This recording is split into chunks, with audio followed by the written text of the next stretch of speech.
आज इस वीडियो में हम जानेंगे कि किसी अपने की मृत्यु पर शोक करना सही होता है या गलत। दोस्तों, मृत्यु एक अटल सत्य है और हर किसी ने अपने जीवन में किसी बहुत ही प्रिय को खोया होगा। उस पर यदि आपको ये कह दिया जाए कि आपको उस व्यक्ति की मौत पर शोक भी व्यक्त नहीं करना, तो ये कुछ निर्दयी होगा, है ना। आपको भी ऐसा लगेगा ना कि बहुत गलत कहा जा रहा है, परंतु इसके पीछे असली कारण को जानकर आप भी निश्चित रूप से आज के बाद किसी अपने की मृत्यु पर शोक व्यक्त करना बिल्कुल बंद कर देंगे। हमारे अनेक हिंदू ग्रंथों और पुराणों में शोक व्यक्त करने के लिए मना किया गया है। उन्हीं ग्रंथों में से एक है श्री भगवद गीता। चलिए आपको इसके बारे में विस्तार से बताती हूँ। दोस्तों, जब आप किसी अपने को खोते हैं तो आपका उस पर शोक मनाना जायज है, परंतु कभी आपने सोचा है कि आपके द्वारा व्यक्त किया गया ये शोक आपके प्रियजनों के हित में नहीं बल्कि इसके विपरीत की मृत्यु के आगे का मार्ग में बाधा डाल सकता है। इससे संबंधित एक तथ्य का वर्णन श्री भगवद गीता में किया गया है। श्री भगवद गीता में वर्ण अनुसार जो सचमुच ज्ञानी होते हैं वो ना तो उनका शोक करते हैं जो मर जाए और ना ही उनका शोक करते हैं जो अभी नहीं मरे हैं, क्योंकि वो जानते हैं जो मर गया वो फिर जन्म लेगा और जो भी जीवित है वो एक दिन अवश्य मरेगा।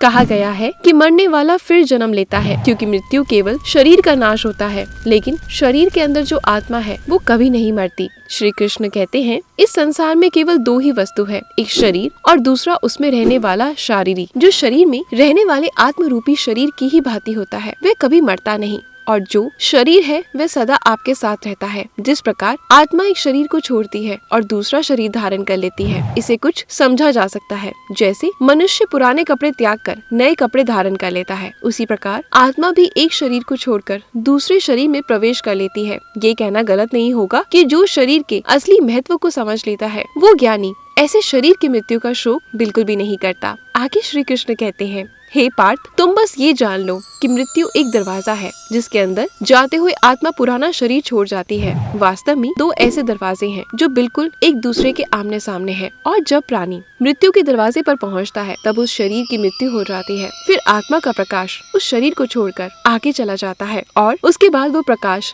जन्म के नए दरवाजे पर प्रवेश करता है। यहाँ जीवात्मा को फिर से एक नया शरीर प्राप्त होता है और वहाँ से उसके नए जन्म की नई यात्रा शुरू हो जाती है। आगे कहते हैं कि पार्थ, आत्मा नित्य है इसलिए वो नहीं मरती, परंतु शरीर नाशवान है इसलिए एक आत्मा के कई शरीर बदलते हैं, इसलिए वो हर नए जन्म में नए नए शरीर धारण करता रहता है। हर जन्म में आत्मा नए नए शरीर तो बदलती ही है, बल्कि साथ ही हर एक जन्म में जो शरीर मिलता है वो एक शरीर भी उसी एक जन्म में अनेकों बार बदलता रहता है। हमारा कहने का अभिप्राय ये है, एक फूल की भांति हमारा शरीर जनते हैं, जिसके चलते वो पहले बच्चे बनते हैं, उसके बाद जवान होते हैं, फिर वही जवानी मुरझाने लगती है जिसे बुढ़ापा कहते हैं। फिर उस वृद्ध शरीर को जब वो आत्मा छोड़ देती है तो शरीर की मृत्यु हो जाती है। पुराना शरीर छोड़ने के पश्चात वो आत्मा नए शरीर में वास करती है, फिर किसी शिशु के शरीर में चेतना का रूप लेकर वापस आ जाती है। फिर वही चक्र शुरू हो जाता है, फिर वही उठ के खड़े हो जाना, फिर लड़खड़ा के गिर जाना, ये सब शरीर के ही रूप हैं। इतनी बात समझ लोगे तो ना तुम्हें किसी की मृत्यु का शोक होगा और ना ही तुम्हें मृत्यु का भय होगा। दोस्तों, आप सभी के लिए इस बात को समझना बहुत आवश्यक है। जब तक वो व्यक्ति जीवित था तब तक वो आपसे जुड़ा हुआ था, परंतु अब वो एक दूसरी दुनिया में प्रवेश कर चुका है। अब वो हमारी दुनिया का हिस्सा नहीं है। चाहे उस व्यक्ति की अकाल मृत्यु हुई हो या काल मृत्यु हुई हो। अकाल मृत्यु से यह अभिप्राय ये है कि या तो उसकी मृत्यु किसी दुर्घटना के चलते हुई हो या फिर मृत्यु का कारण उसके जीवन काल की समाप्ति हो, जब वो अपनी आगे की यात्रा के लिए प्रस्थान कर चुका है। ये एक सामान्य क्रिया है जो आमतौर पर किसी जनमानस की मृत्यु के बाद की क्रिया होती है। यदि हम उसको बार बार याद करते हैं और अपनी भावनाओं को उनकी ओर जागृत करते हैं तो निश्चित रूप से उनको तकलीफ होगी। इसलिए यदि आप इस पीड़ा से उन्हें बचाना चाहते हैं तो आप जितना हो सके उनसे संपर्क स्थापित करने की कोशिश ना करें। हो सके तो फोटो और उनके कपड़े और उनकी यादों से जुड़ी कोई भी चीज घर पर बिल्कुल भी ना रखें। आपके मन में ये प्रश्न उठ रहा होगा कि किसी अपने को पूरी तरीके से भूलना किस तरह से संभव है। ऐसा तो हो ही नहीं सकता। ऐसी स्थिति में उस मृत परिजन की पसंद की जो भी चीज रही हो उसे जरूरतमंदों में बांट देना चाहिए या फिर खिला देना चाहिए, या फिर यदि उसको किसी प्रकार के कपड़े पसंद हो तो उन्हें जरूरतमंदों को बांट देना चाहिए।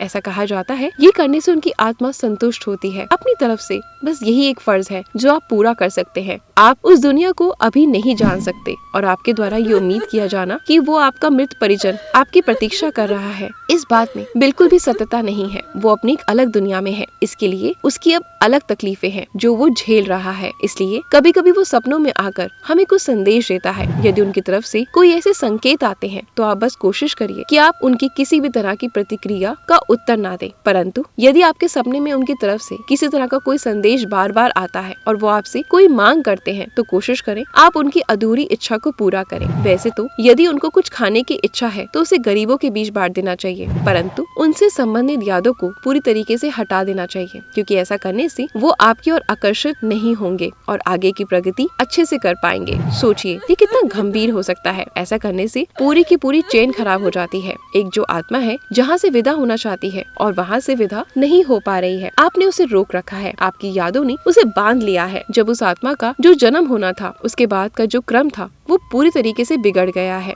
जैसे कि जहाँ उसका जन्म होना था वो माता पिता तैयार हैं, जो उसके बचपन के दोस्त हैं वो उसका इंतजार कर रहे हैं, जिस स्कूल में उसे पढ़ना है वो भी तैयार है, जहाँ आगे जाकर उसकी शादी होनी है वो भी तैयार है, सभी कुछ तैयार है। लेकिन इसके जन्म में देरी हो गई। हमारी यादों ने उसकी आत्मा को अटका रखा है, जिसके कारण ये पूरा क्रम खराब हो जाता है और प्रकृति को इसके निवारण के लिए कुछ अलग विकल्प निकालने पड़ते हैं। इसके बाद ही ये चीजें इतनी सुविधाजनक नहीं रह पाती हैं और उस आत्मा को बहुत तकलीफ झेलनी पड़ती है। तो दोस्तों हमारा बस यही उद्देश्य है कि यदि आप भी अपने घर या परिवार में किसी मृतक के शोक में डूबे हैं तो ऐसा बिल्कुल ना करें। उनकी यादों को घर से उसी वक्त हटा दें और अंतिम संस्कार करने के पश्चात उनकी यादों को अपने दिल से निकालने की पूरी कोशिश करें। भले ही आपको उनसे हाथ जोड़कर माफी मांगनी पड़े कि जब तक आप इस दुनिया में थे तब तक आपका प्रेम और संबंध था, आपके प्रति उनका प्यार था। आपका बहुत बहुत शुक्रिया। अब आप अपने आगे की यात्रा निश्चित रूप से पूरी करें। और साथ ही साथ आपको मैं ये भी बता देती हूँ कि अगर वो प्रीत योनि में है तो वो आपकी ओर आकर्षित हो सकते हैं, जिसके कारण आपको नुकसान हो सकता है,